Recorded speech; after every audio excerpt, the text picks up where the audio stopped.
This podcast is brought to you by Onyx Hunt. Know where you stand. This podcast is brought to you by Yeti, built for the wild.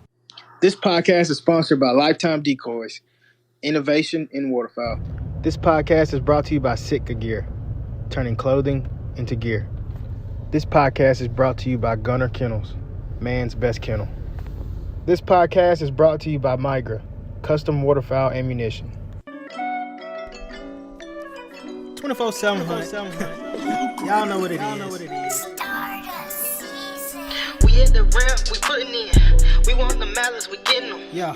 We at the ramp, we putting in.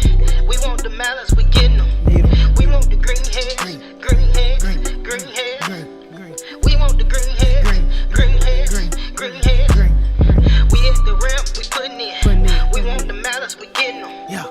We at the ramp, we putting in. We want the malice, we getting them. We want the green heads, green heads, green heads. We want the green heads, green heads, green heads. This is 24/7 Hunt Podcast. Don't watch me, watch TV. Episode 5. What's going on? 24/7 Hunt. It's your boy Renard Moody. You know, you got DJ Darrell in his mug. Ricky Nicholas, what's happening? Man, not much, man. What's going on, fellas? Another round, baby. Another round. Let's get it, man. So, hey, we're going to dive right into it. Big Daryl, what you got for us? Man, you know, me and Rick just came off that good fishing trip this past weekend.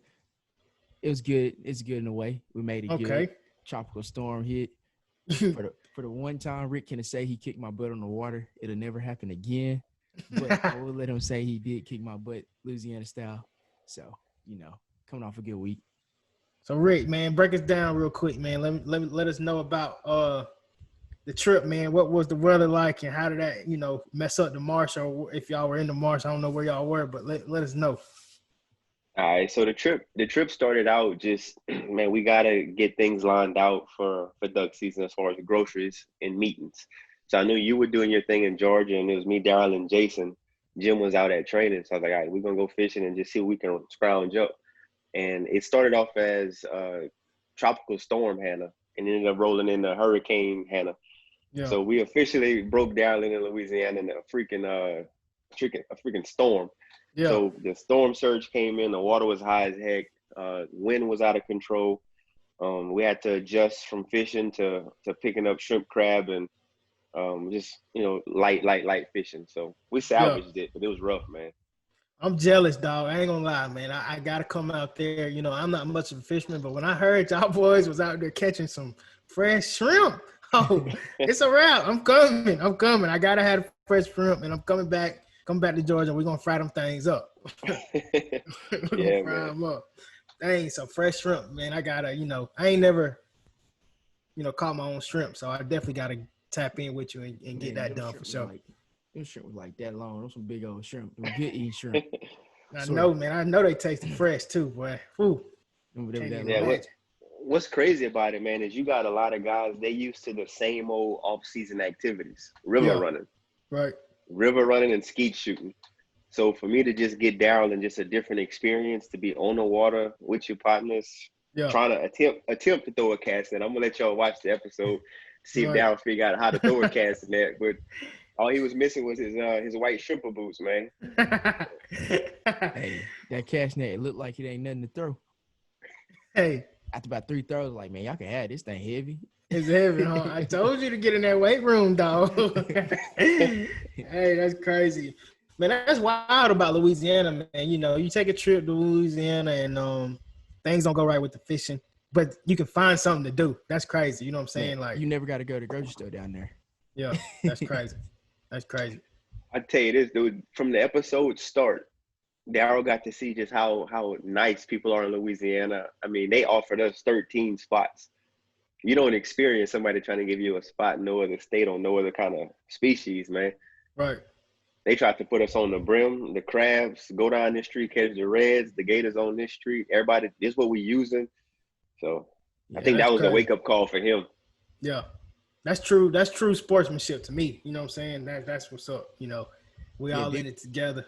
He was like trying to get us to go to his boat. He's like, hey, y'all go to my boat. I got some crabs in my boat. I'm like, man, what? Yeah. Yeah, that's wild. That's wild right there. He be spending all day on the water catching crabs. You gonna give him away? Yeah, yeah, that's crazy, man. That's shirt off your back right there. I like that. It is. So, It is. So, man, we jumped on Instagram real quick. Got a couple questions, and so I'm gonna roll them out. You know what I mean? And we'll strike up convo about a few of them. So we're gonna jump right into it, and hopefully with this podcast we're gonna dive into some deeper stuff when it comes to duck hunting. So yeah, man, we're gonna tap right into it. So my first question to both of y'all, to strike up good convo. With COVID-19, Canada's borders are not looking like they're gonna open up. I know Daryl was kind of planning on shooting up north to Canada to do a few hunts. So the particular question is, I want to know what y'all think, how COVID will impact the migration with less pressure being able to, go north to Canada and hunt. What do y'all think? Is that going to hurt us, help us? Are we going to see a big migrate, like a big push all at once, or like, what y'all think? Rick, I'll let you take it first. I take it first, man. That's a tough one, bro. I think what's going to end up happening, in my opinion, I think we're going to still get the birds to come down. I'm trying not to steal both of y'all's opinions because I agree with what both of y'all feel about it. But I feel like the flights are going to be good. Yeah. My biggest problem is I think that we're going to have more hunters who can't go to Canada, right, who are going to crowd up the launches, down in the United States, up in those public lands. And I think it might be a good opportunity for the guide services this year. But for public land hunters, I think we're going to have an increase of guys because they got a lot of people who roll out to Canada. Yeah. Yeah. That's my prediction and my fear is just, man, we're going to be crowded with people that's not going to Canada. Yeah. What you think about the actual migration for the birds? Is it going to be the same in your prediction when it comes to like timing, or are they going to stick up there longer than usual, or are they going to move so fast that because there's so many of them eating so much food up there? I feel like those birds, they're going to start somewhere mid-November. I feel like they're going to be out of there. I feel like we hadn't had a good cold winter in a while. And I don't know if it's because I'm hoping or trusting the dudes at the mechanic shop with the Farmer's Almanac, because they got some self-proclaimed weather boys out there that'll they live and breathe on a Farmer's Almanac. And they say that this season should be a cold one. Yeah. And we do for one. And if that's the case, I think the birds are going to push, man. I think they're going to come on down. Push. I heard that. So D-Mo, man, being an Arkansas boy, you know what I'm saying? Y'all definitely born and raised hoping for them cold up north winters so they can push them birds on down. We throwing another factor in there this year. Not only are you hoping for the cold winters, but it's gonna be less pressure up that way. So is that gonna help us or hurt us in your eyes? Hold on, let me talk to the mallards real quick. All right. Man, honestly, I think it's gonna help us. I feel like I think me and Rick kind of had touched on this the other day, and I feel like what's gonna happen is there's gonna be so many ducks stacked up in Canada, and Canada's gonna get cold quick, and they're gonna be eating them fields up too fast. They're gonna overeat because they're not gonna be used to being able to just go to a field and just eat. There won't be nothing. I mean, there's still gonna be hunters in Canada, obviously, that hunt them, but you gotta think most of the hunters in Canada are from the United States. That come up to kill those birds. You know what I'm saying? So I feel like those birds are gonna eat so fast that when they do start pushing, it's gonna help us because when they do cross the line, they're gonna get smoked. Everybody gonna be in the Dakotas this year. Everybody's gonna be in the Dakotas this year trying to get them in early in Kansas. So when they do cross that line, they're gonna get smoked, but they're gonna be so dumb because you're not gonna have half the amount of hunters up there educating the birds. So I feel like when they do decide to migrate, it's gonna get nasty. It's just when they gonna do it, which is gonna be helpful for us. You know what I'm saying? Right. And so you saying they for sure gonna get smoked when they cross that border? It's over with. Huh? When they cross that line and they hear the national anthem, adios, buddy. You gotta think about it. Snap. And I think that it's gonna actually help Arkansas out because of this COVID stuff. Because you think about how many people are gonna be off work, how many people are gonna be hunting up north. So them birds, even up north, they're not gonna stay up there long with all them people up out there hunting up in the upper part of the United States. Everybody, every field, every public land gonna have people on it all the time if this keeps on.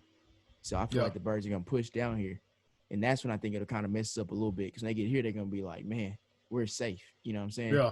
Yeah. But I feel like we're going to have more birds because there's not going to be as many birds getting killed in Canada.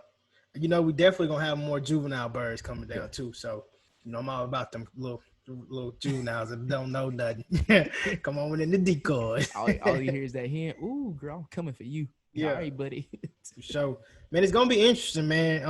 You know, me and Rick had a convo. You know, he said a good point, man. Whatever happens, you know what I'm saying, it's going to be interesting. It's going to be cool to know, like, hey, borders closed in Canada, this is what's going to happen. You know what I'm saying? Yeah. It's going to definitely be, this may probably once in a lifetime year. You know what I mean? Yeah. So it's going to be, you know, definitely, it's going to stand out in our hunting memory for sure, whatever happens. You know what I mean? When I was thinking about it, you know, because this is going to be my first year, I got invited on the hunt up there. I was going to go 17th through the 23rd. But, you know, this year is going to be different because you're not going to be seeing guys smashing birds starting in September. You know what I'm saying? Because you see them shooting greenheads in September, you're like, man, this ain't even right, you know? Right. So this year, you know, when I don't think the Dakota's open till October, so we ain't going to see no birds getting shot till like October. I think it's when they open.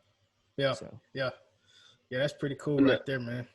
On the COVID piece, I talked to Kyle Broussard at Gator Tail, and his biggest concern is not necessarily what the migration is going to do or what the flocks are going to do or the time and everything. His concern is students at school going to school virtual and having an increase of hunting and not knowing if the population can sustain it.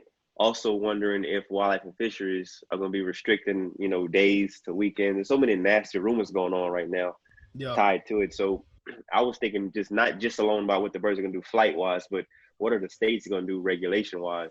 Yeah. Right. I knew Kansas was talking about doing some things for turkey season, and I'm nervous out of my mind, man. A lot of guys think we hunt only Arkansas. That's the furthest from the truth. Arkansas comes up in our conversations a lot, but we hunt Texas, Louisiana, Oklahoma. Arkansas is kind of a centralized location, but you know, that's a lot of out-of-state pieces going on that's going to affect all three of us. Yeah, right, I know, like turkey season in Kansas, if you didn't buy your license like 3-4 months in advance, as soon as that COVID stuff hit, they wasn't selling no more out-of-state license. Yeah. So, well, I mean, see, that's the, you know, I'm finna get. I know Daryl, you already got yours. Rick, you bought yours, right? Yes, sir. So hey, tonight, Big Baby Moody is getting his license. Not missing this hunting season, no sir, can't do it. I'm going to get Texas and Oklahoma tonight, man. Yeah, you finna rack up, huh? Got to, man. I got to. I can't chance it. Feel you on that for sure. Definitely feel you on that, man. What you got something else there? No, I was just gonna say it's just kind of crazy all this COVID stuff.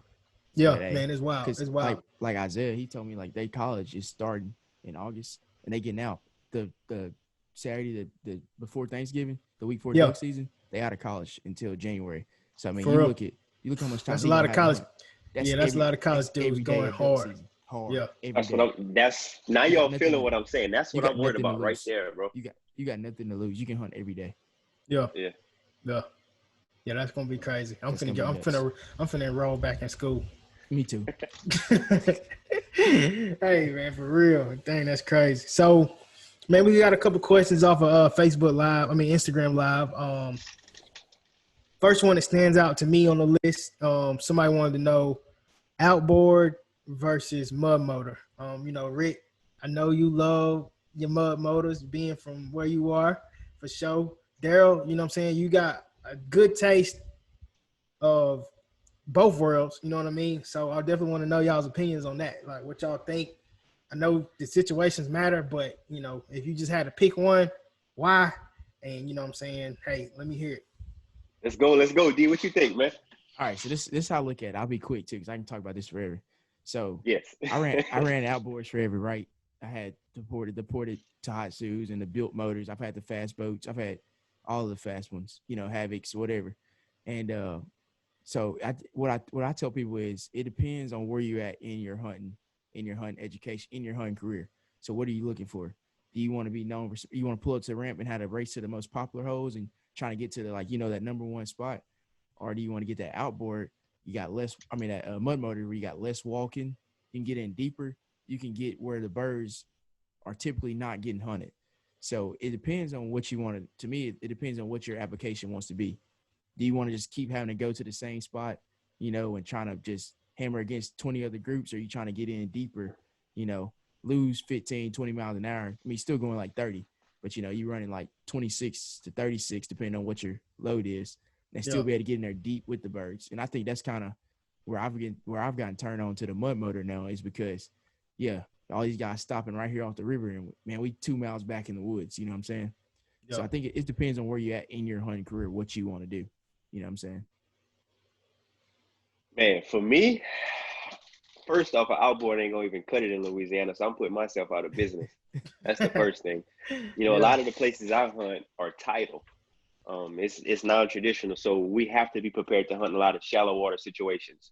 So for a Louisiana standpoint, like I said, maybe an outboard with a tunnel hole or something like that might be able to compete with it. But for the deltas and the sand flats and the shallow water and the marshes and the mud, you absolutely need a mud motor, no way around it. As consider myself a waterfowler, a migrator, if you will.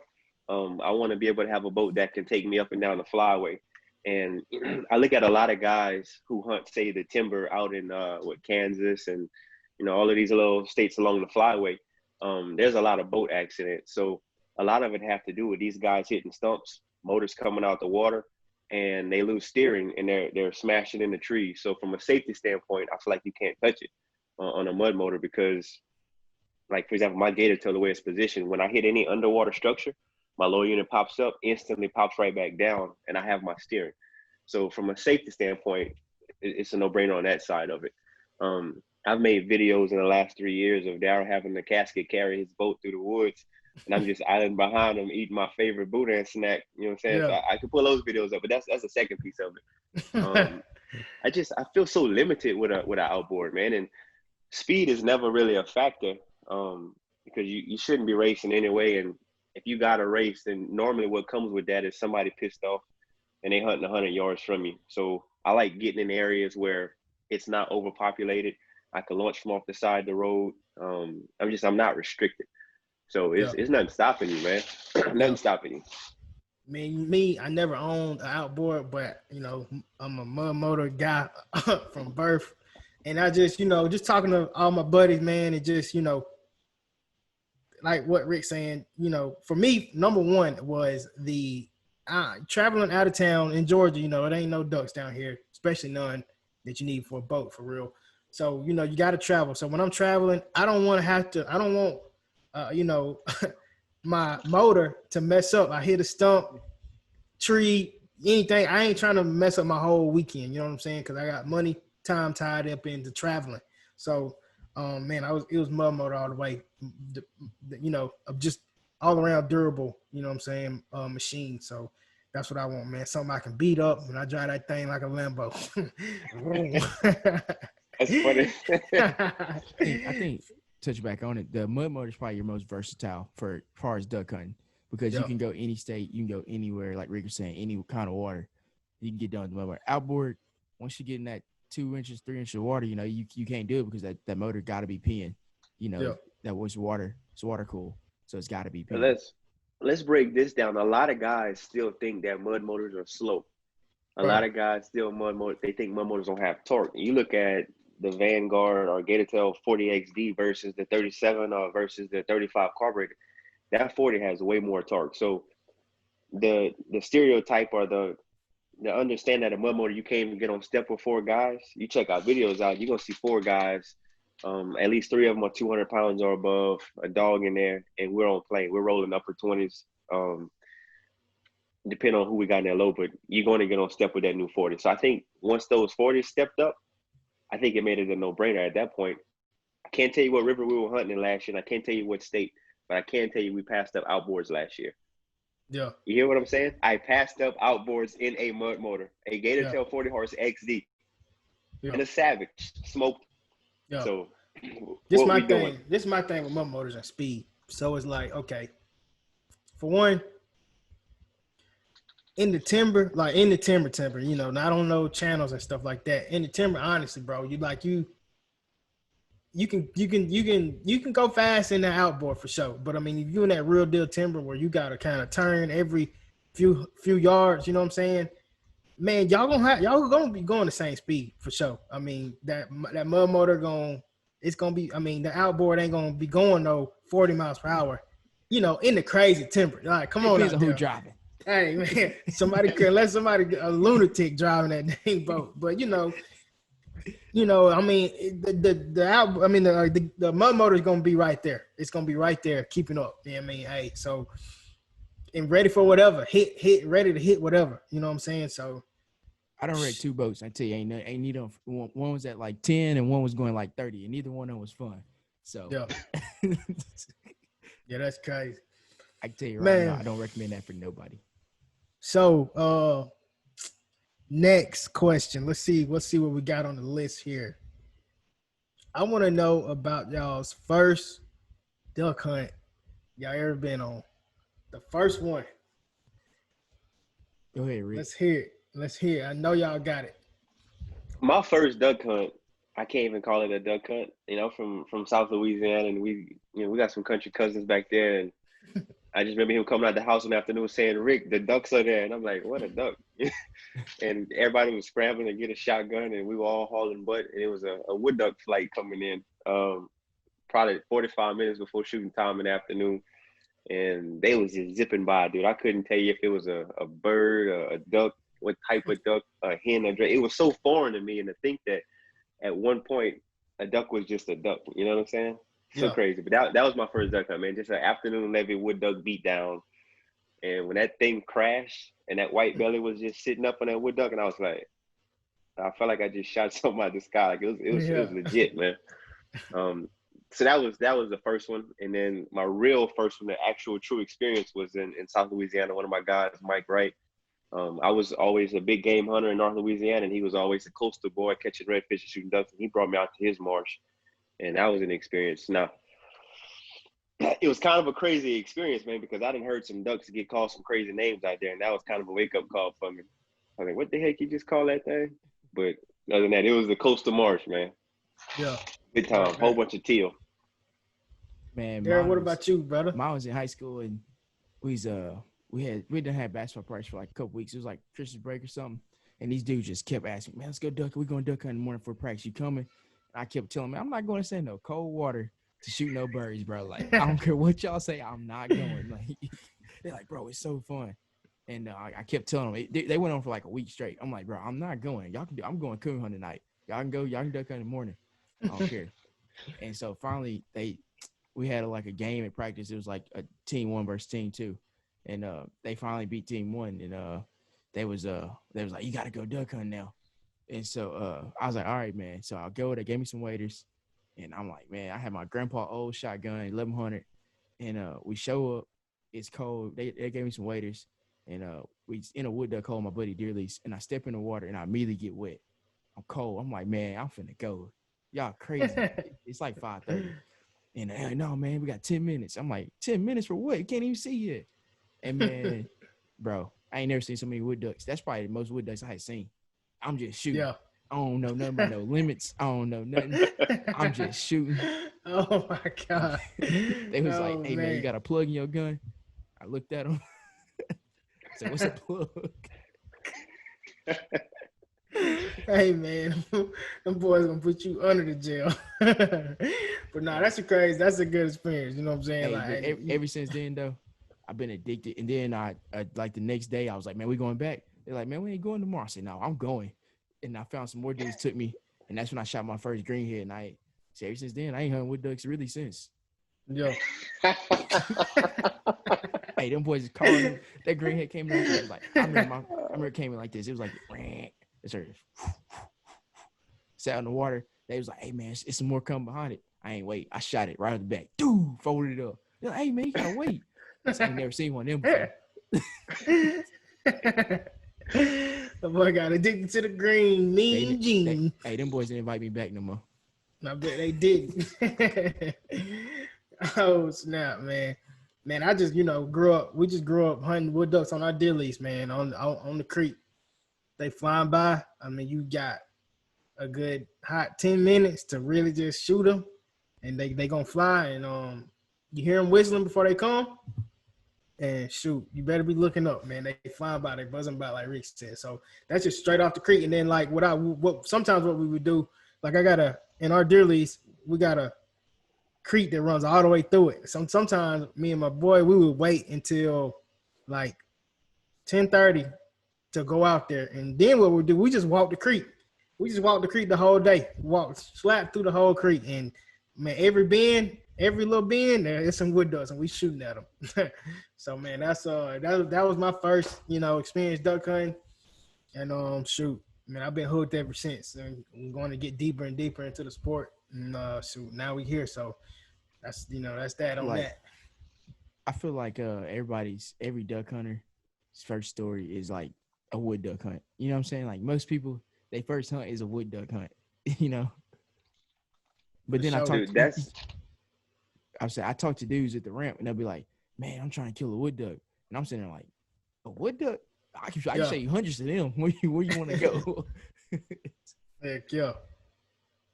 That's why it's crazy as sportsmen, man. You gotta really, when you take somebody in, you gotta set them up for success, because it sounds like the first people that introduced us to hunting didn't put us on. They kind of set us up for failure, and thank God we survived it. No plug, right. Shoot until I can't see no more. So that's why, if you listen and you out there and you bringing somebody hunting, how you set it up for them is gonna be huge. You really gotta put the thought into it to say, hey, here's your do's and don'ts. Here's your left and right boundaries. That way they roll into it, respecting the sport the right way, and knowing that there is a code out there. Yeah, so 100%. That definitely that's definitely important. I feel like everybody want to know, man. What you got? So, most people know, you blow duck calls. We all can blow duck calls pretty good.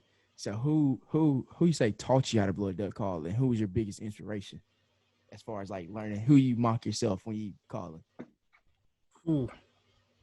Man, for me, who taught me how to really just blow a duck call? I would have to say my boy, one of my buddies, Will Bentley. He taught me how to blow a duck call. I mean, I used to go to Arkansas with him, in high school and stuff. And yeah, man, Will taught me how to blow a duck call. It was on the J-frame. It took me forever to learn it too, boy. I could never get the sound right. But yeah, man, the whole car ride, he taught me.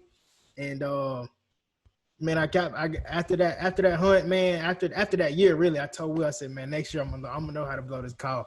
And shoot, by the next year, hey, that boy was on there singing. The boys on set. So yeah, man, shout out to Will. My boy really taught me how to blow that duck call. Rick, what you got?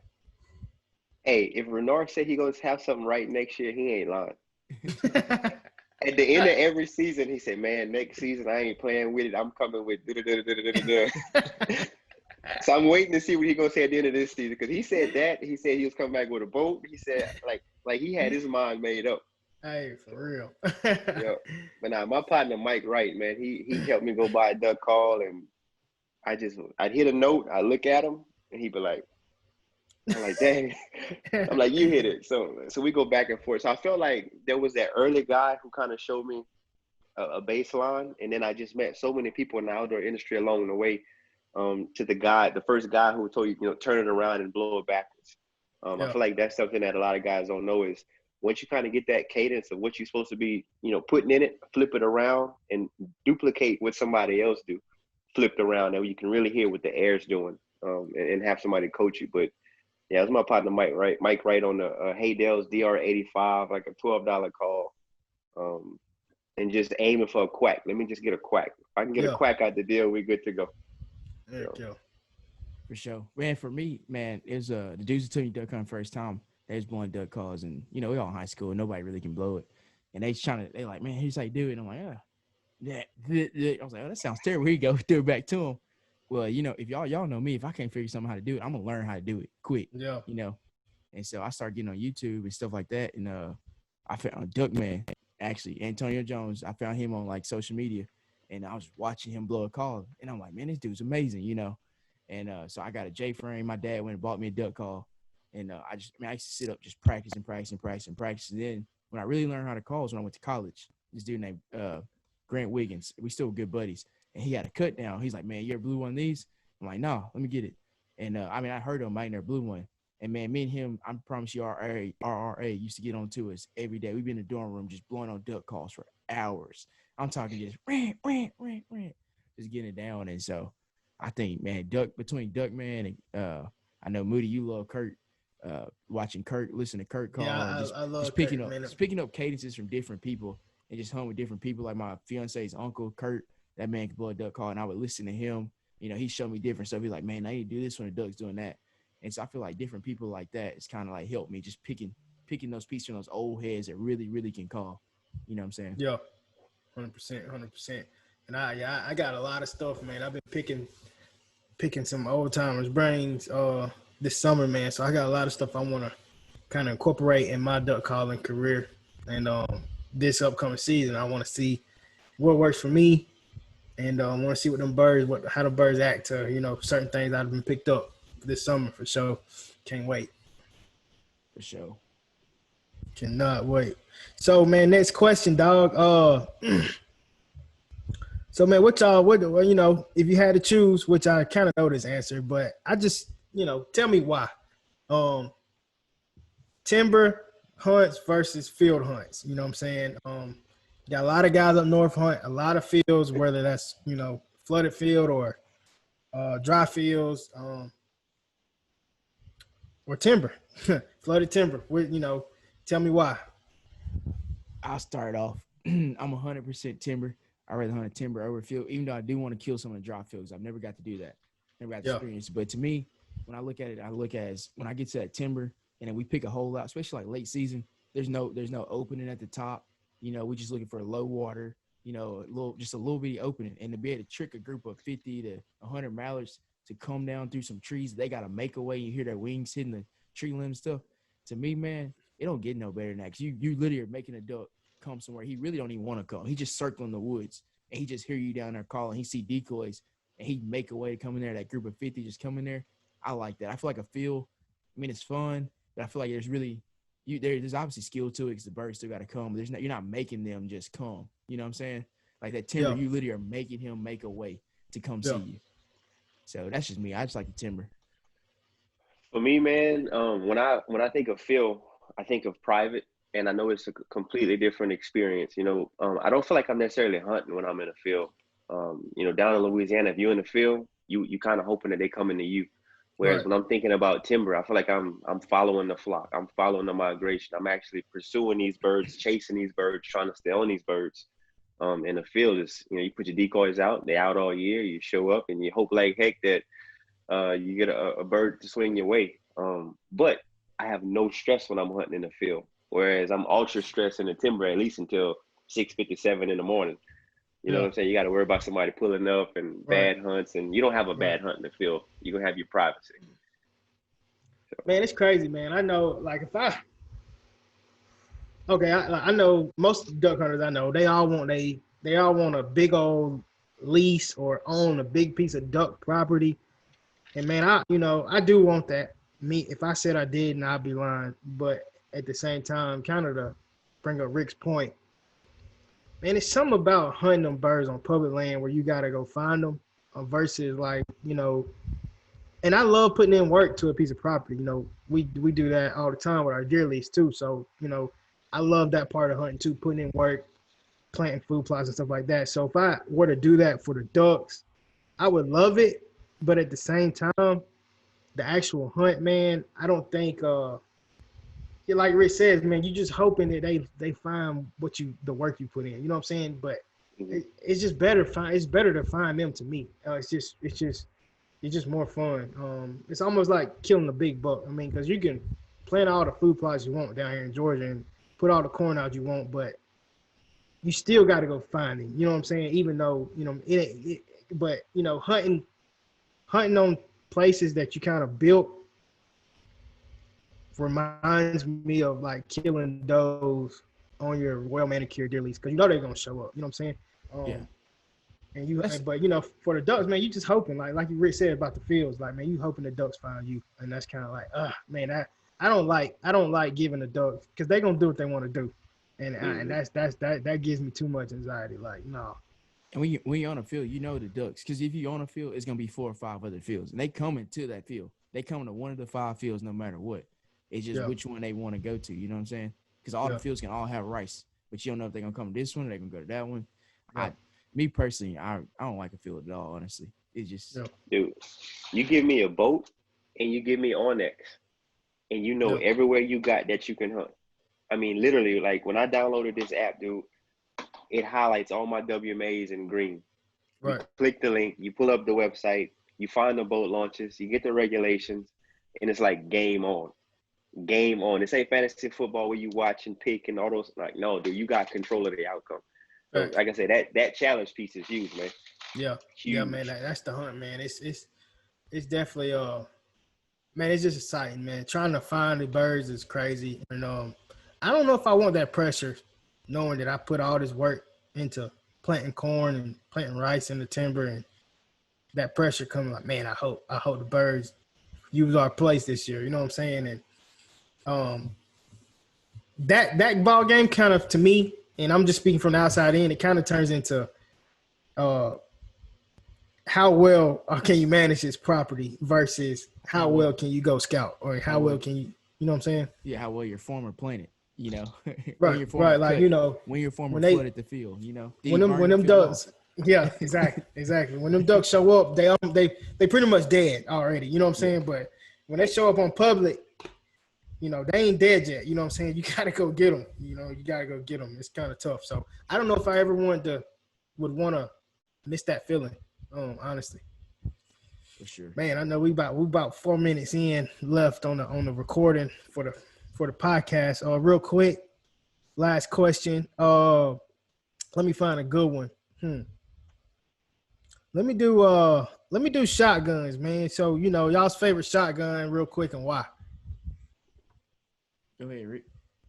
Well, I've been shooting a Stoeger M3500 for 3-4 years now. And when you talk about a lot of guys wanting to get into the sport, you got a lot of money to spend when you're trying to get into waterfowl hunting. Yep. And that Stoeger was a solid, reliable. I'm a Benelli fan. I'm crazy about Benelli, but that Stoeger is solid. It's grit. It lasts long. It meets my price mark. So I can now get a Stoeger M3500 and not lose reliability. And I could also get a set of waders. You know what I'm saying? Those two things are kind of essential. So that was part of the reason why getting into hunting, I had to kind of go with that. But it hadn't checked up, man. 3-4 seasons strong, no issue. So Stoeger M3500. Heard that.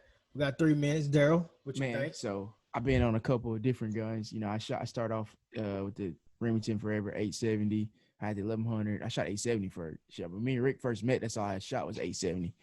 And then I went to the Versamax. Had a lot of problems with it. Not a bad gun. Just I think I hunted too hard for it. Not knocking on Remington, but I just think I hunted too hard for it.